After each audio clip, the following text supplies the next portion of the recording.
Just until dawn, she said, and he gave her a wedding no preacher could undo. The bullet came through the saloon window at the exact moment Jake Turner kissed the stranger's hand. Glass exploded across the poker table, and 3 men dropped dead before the echo faded. The woman didn't flinch. She stood there in her torn wedding dress, blood splattered across white lace, and looked Jake straight in the eye. "I need a husband until dawn," she said.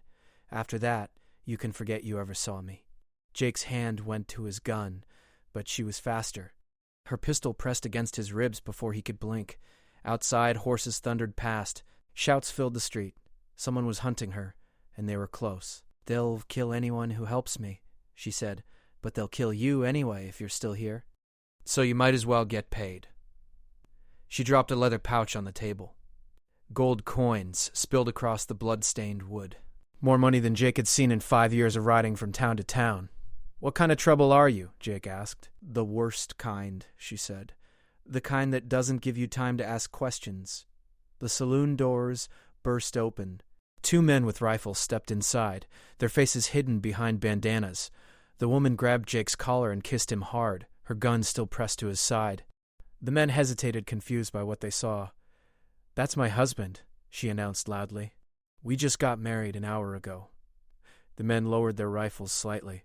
One of them squinted at Jake. "You married this woman?" Jake felt the gun dig deeper into his ribs. He looked at the gold on the table, then at the dead men on the floor, then at the woman's eyes. They were blue like a winter sky, and they held no mercy. "Just did," Jake said. "Got any problem with that?" The men exchanged glances. "Where's the preacher?" "Dead," the woman said flatly. "Shot by your friends outside. But we said our vows before God. That's all that matters." The bigger man stepped forward. "Our boss wants to talk to you, lady." "Husband or not, you're coming with us?" The woman smiled, and it was the coldest thing Jake had ever seen. "Tell your boss that if he wants to talk, he can meet me at sunrise. Alone. Otherwise, more people die tonight." "He ain't gonna like that," the man said. "I don't care what he likes," she replied. "Now get out before I make your families cry." The men backed toward the door, keeping their rifles ready. When they were gone, the woman finally moved her gun away from Jake's ribs. "You have a horse?" she asked. "Yeah." "Good. We ride in 2 minutes. Leave everything except your weapons and that gold." Jake scooped the coins into the pouch. "You gonna tell me what this is about?" "No," she said, reloading her pistol with steady hands. "But if you keep me alive until dawn, I'll triple what's in that bag. And if I don't?" She looked at him again, and Jake saw something broken behind those cold eyes, something that had died a long time ago. "Then at least you'll die rich," she said. They ran into the night together, 2 strangers bound by lies and gold, racing toward a dawn that might never come. The horses galloped hard through the canyon, hooves striking sparks off the rocky ground. Jake glanced back and counted 7 riders chasing them, maybe more in the darkness. The woman rode like she'd been born in a saddle, her torn wedding dress streaming behind her like a ghost's banner. "Who are they?" Jake shouted over the wind. "Everyone," she shouted back. "And no one. Does it matter?" "It matters if I'm supposed to shoot them." "I'm not stopping you." Jake pulled his rifle and twisted in the saddle. He fired 3 shots at the pursuing riders. 1 man fell, then another. The rest scattered for cover, giving them precious seconds. "There's a mining camp ahead," the woman said. "We can lose them in the tunnels. Those tunnels flood when it rains, so we'd better pray it doesn't rain." They pushed the horses harder, racing toward the dark hills where the old silver mines cut through the mountain like wormholes. Jake had been there once before, years ago, and nearly died when a shaft collapsed. Going back seemed like asking for trouble, but staying in the open seemed worse. The woman turned her horse sharply, heading straight for a cliff face. Jake followed, trusting her even though he knew he shouldn't. At the last second, she veered left into a narrow gap between the rocks. The passage was barely wide enough for a horse. They had to go single file, pushing through in complete darkness. Behind them, the pursuers reached the cliff. Jake heard them shouting, arguing about whether to follow. Then gunfire echoed through the passage, and bullets ricocheted off the stone walls. "Keep moving," the woman said. "They won't follow far. They know what's in these tunnels." "What's in these tunnels?" "Things worse than them." They emerged into a small valley surrounded by mine entrances, a dozen black holes in the mountainside like empty eye sockets. The woman dismounted and led her horse toward the largest opening. "We'll wait here until they give up," she said. Jake dismounted too, but he didn't holster his gun. I want answers. Real ones, starting with your name. The woman turned to face him. In the moonlight, her face looked younger than he'd thought. Maybe 25, maybe less. The blood on her dress had dried to dark stains. My name is Claire, she said. Claire Bishop. And the men chasing us work for a man named Dalton Vance. He owns half of Texas and wants to own the other half too. What does he want with you? He wanted me to marry his son. I said no. He said yes. So we had a disagreement about who gets to make decisions about my life. That's a hell of a disagreement. His son is dead, Claire said flatly. I shot him 3 hours ago during the wedding ceremony, right after the preacher said, "Speak now or forever hold your peace." I spoke with a bullet. Jake whistled low. You killed a man at your own wedding? It wasn't my wedding, Claire said. It was a kidnapping with flowers and music. They took me 6 months ago from my father's ranch, kept me locked in a room until I'd agree to marry. Tonight was supposed to be my last night of freedom before I became property. She pulled off the torn veil and threw it into the dirt. So I killed the groom and ran, and Dalton Vance sent every man he has to bring me back. Not to punish me, to finish the ceremony with a different son. He has 3 more. Jake felt sick. Your father? Dead, Claire said.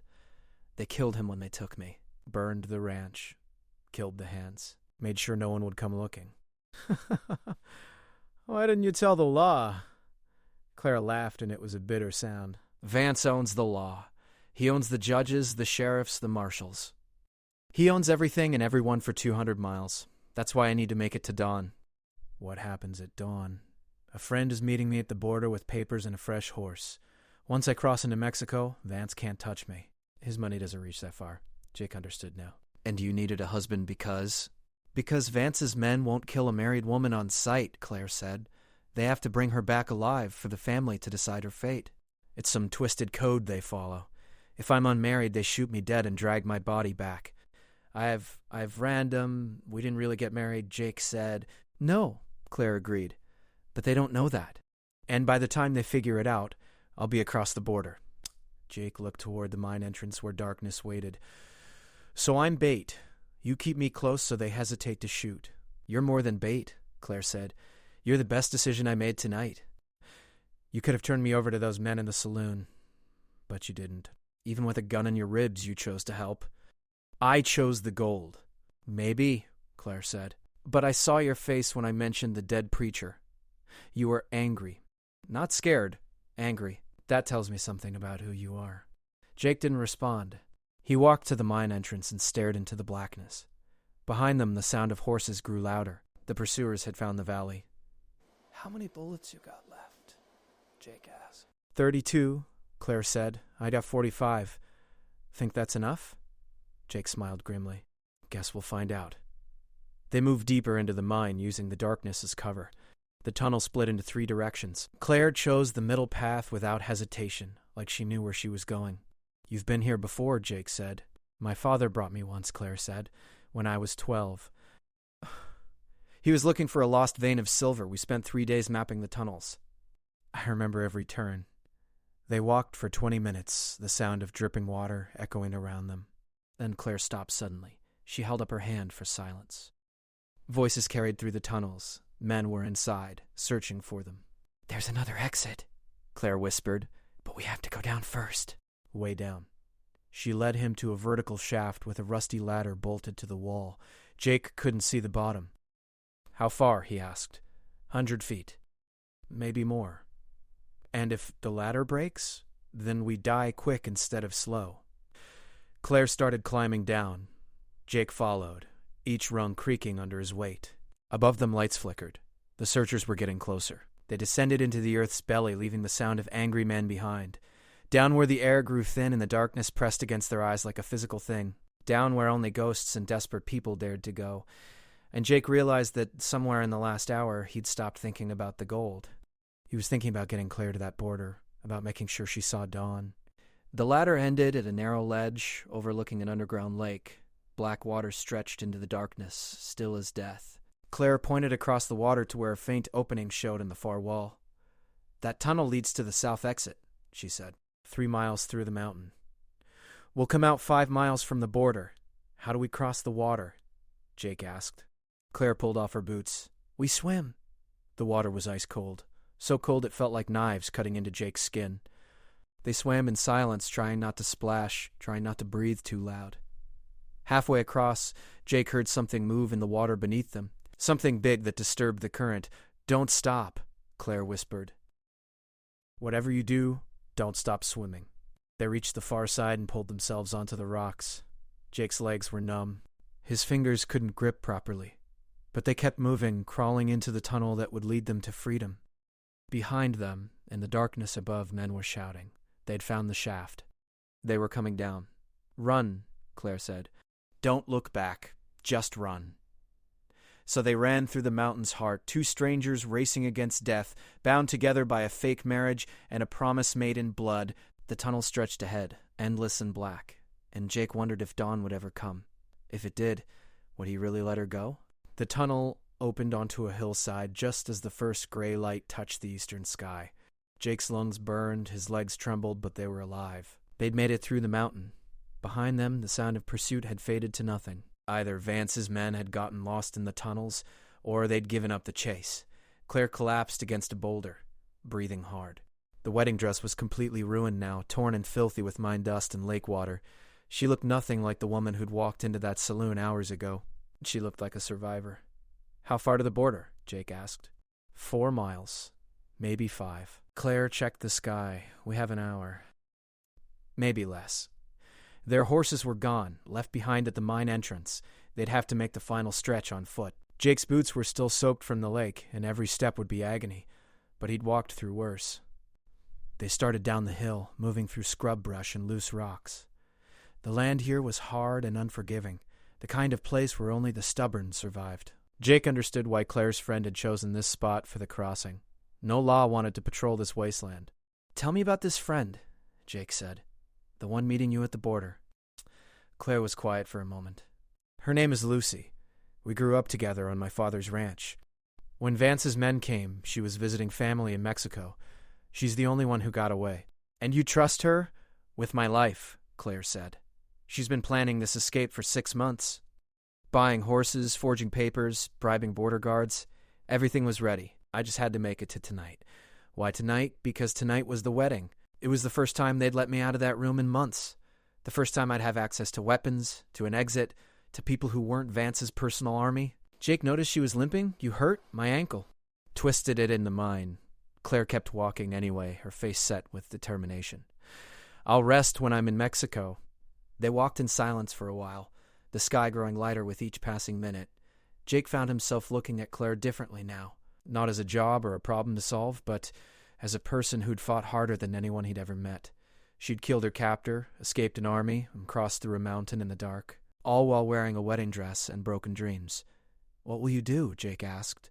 "After you cross?" "Start over," Claire said simply. New life. "Lucy has family in a small village. I'll stay there until Vance forgets about me." "Men like Vance don't forget, and I'll stay there forever," Claire said. "It's better than being his property." They crested a ridge and saw it. The border fence stretched across the valley below, a thin line of wire and posts marking where one country ended and another began. And there, next to the fence, a woman waited with 2 horses. "That's Lucy." But Jake's hand went to his gun. Something felt wrong. The way the woman stood, too stiff, too careful. The way her eyes kept darting to the rocks on either side of the valley. "Wait," Jake said. Too late. Men rose from the rocks like ghosts, rifles pointed at the valley below. 12 of them, maybe 15. They'd been waiting, hidden, knowing exactly where Claire would cross. And standing in front of them, his hand on Lucy's shoulder, was a tall man in an expensive suit. Even from this distance, Jake could see the cruel smile on his face. "Delton Vance," Claire whispered. Her voice was hollow, defeated. He knew. He knew the whole time. Vance called up to them, his voice carrying easily across the valley. "Come down, Claire. Let's discuss this like civilized people. You've had your adventure. Now it's time to come home." "That's not my home," Claire shouted back. "It is now," Vance said. "You killed my son." That makes this personal. "But I'm a reasonable man. Come down peacefully, and I won't hurt your friend Lucy here. Refuse, and she dies first." Then I hunt down every person who helped you tonight." Lucy's face was bruised. They'd beaten her, probably for hours, trying to get information. But she'd held out long enough to get word to Claire about the meeting place, even knowing it was a trap. Claire's hand shook as she pulled her pistol. "I can't go back there." "I won't." "Then we fight," Jake said. "There's 15 of them and 2 of us. I've faced worse odds." Claire looked at him, and something passed between them. An understanding that went beyond words. They'd ridden together, bled together, survived the night together. That meant something. Maybe it meant everything. "Why are you doing this?" Claire asked. "The gold's not worth your life." Jake smiled. "Maybe I'm not doing it for the gold anymore." He pulled his rifle and checked the bullets. 30 left. Not enough to kill 15 men, but enough to make them think twice. Beside him, Claire checked her own gun, her hand steady now. The fear was gone from her eyes, replaced by something harder. Resolve. "We go down shooting," Jake said. "Try to reach Lucy. Get her on a horse and across that border." "What about you?" "I'll hold them off as long as I can." "That's suicide." "Probably," Jake agreed. "But it's better than watching you become Vance's prisoner again." Claire grabbed his arm. "Jake, you don't owe me this." "I know," he said. "But that fake marriage? Somewhere in the last 8 hours it started feeling real to me. And a husband protects his wife, even if it's just until dawn." The sun was breaking over the eastern mountains now, painting the sky golden red. Dawn had come, just like Claire had asked, just like Jake had promised. They started down the hill together, weapons ready, walking straight into death. Vance's men opened fire when they were halfway down the slope. Bullets tore through the brush around them, kicking up dust and rock splinters. Jake dove behind a boulder and returned fire, dropping 2 men with careful shots. Claire fired from behind a dead tree, her aim true despite her injured ankle. The fight was chaos. Gunsmoke filled the valley, and the sound of rifles was like thunder. Jake moved from cover to cover, always keeping himself between Claire and the most dangerous positions. He took a bullet in the shoulder but kept shooting. Pain was something to worry about later, if there was a later. Claire was magnificent. She fought like someone who'd lost everything and had nothing left to fear. Each shot was precise, calculated. 3 more of Vance's men went down. Then 4. The odds were getting better, but Jake was running out of bullets. Vance himself had taken cover behind his horse, his expensive suit covered in dust. He was screaming orders, his face purple with rage. This wasn't how it was supposed to go. Claire was supposed to surrender. Instead, she was winning. Jake ran toward Lucy, firing as he moved. He cut her bonds with his knife and shoved her toward the border fence. "Go. Run." "Don't look back." Lucy hesitated, looking at Claire. "I'm sorry. They caught me yesterday. They made me write that letter." "I know," Claire said, still firing. "It's not your fault. Now go." Lucy stumbled toward the fence, weak from her beating. She barely made it over before collapsing on the Mexican side. Safe. That's when Jake's rifle clicked empty. He drew his pistol, but there were still 6 men standing, including Vance. Too many. Claire's gun was empty, too. She looked at Jake across the smoky valley, and she smiled. A real smile, maybe the first honest expression he'd seen on her face all night. "Some wedding," she said. "Best I ever attended," Jake replied. Vance stood up from behind his horse. "Enough. You're both out of bullets. My men will take you alive now, and you'll wish I'd killed you quick." But he was wrong about the bullets. Jake had 1 left in his pistol. He'd been saving it. He aimed carefully, not at Vance, not at his men. At the oil lantern hanging from Vance's saddle. The bullet hit true. The lantern exploded in a ball of flame. Vance's horse screamed and reared, crashing into the other horses. Suddenly all the animals were panicking, running in every direction, trampling anything in their path. In the chaos, Jake grabbed Claire's hand and ran. They sprinted for the border fence, bullets chasing them, death reaching for their backs. Jake felt another hit, this time in his leg. He stumbled but kept moving. Had to keep moving. They hit the fence together and threw themselves over. They landed hard on the Mexican side, pain exploding through Jake's body. But they were across. They'd made it. Vance's men reached the fence but stopped. Mexican territory. They couldn't follow without starting an international incident. Jake could see the frustration on their faces, the rage. Vance himself walked to the fence and stared at Claire. "This isn't over. I'll find you." "Wherever you go, I'll find you." Claire stood up slowly, pain written across her face, but victory shining in her eyes. Then I guess I better keep running. I got pretty good at it tonight. She turned away from Vance, from Texas, from everything she'd ever known. Lucy was there, helping Jake to his feet. Together, the three of them walked deeper into Mexico, leaving Vance screaming threats at their backs. The sun was fully up now, bright and warm. Dawn had come and gone. Claire's deadline was past. She was free. They made it to Lucy's family's village by noon. It was a small place, dusty and quiet, the kind of town where strangers were noticed, but questions weren't asked. Lucy's aunt took them in without comment, used to harboring people who needed to disappear. Jake's wounds were bad, but not fatal. The bullet in his shoulder had gone clean through. The one in his leg had lodged in muscle, but missed the bone. Claire worked on him with steady hands, cleaning and bandaging while he tried not to scream. "You're going to live," she said, "though you'll limp for a while." "Worth it," Jake managed. "Why?" Claire asked. "Why did you really do it?" "Don't tell me it was the gold." Jake was quiet for a long time. Outside, he could hear children playing, normal life continuing like the world hadn't almost ended 8 hours ago. "I had a sister once," he finally said. Name was Beth. She got married young to a man who seemed decent enough. Turned out he wasn't. He beat her, controlled her, made her into something less than human. Claire's hand stilled on his bandages. "I didn't find out until it was too late," Jake continued. "By the time I rode out to check on her, she was dead. He'd killed her in one of his rages. Said it was an accident. The law believed him. I didn't. What did you do? What needed doing?" Jake said. "Then I left town and never looked back. Been drifting ever since. Until tonight, when a woman in a wedding dress put a gun in my ribs and asked for help." Claire finished the bandaging in silence. When she was done, she sat back and looked at him with those winter blue eyes. "I'm sorry about your sister." "Me too," Jake said. "But I'm not sorry about tonight. For once, I got there in time. Not like in the saloon, not for show or survival. A real kiss, gentle and grateful and full of something that might have been the start of love if they gave it time. That fake marriage," she said when she pulled away. "Want to make it real?" Jake smiled despite the pain. Thought she'd never ask. They stayed in the village for 3 months while Jake healed. In that time, they learned each other's stories, each other's scars. They found out they both liked their coffee black, both hated getting up early, both had a talent for cards that got them in trouble. Claire cut her hair short and dyed it dark. She learned Spanish from Lucy's family and helped in the local market. She laughed more than Jake thought possible for someone who'd been through what she'd been through. The darkness in her eyes faded a little each day. Jake learned carpentry from Lucy's uncle and built furniture for the village. His leg healed crooked, giving him a permanent limp, but he didn't mind. It was a reminder that he'd done something that mattered, that he'd saved someone who deserved saving.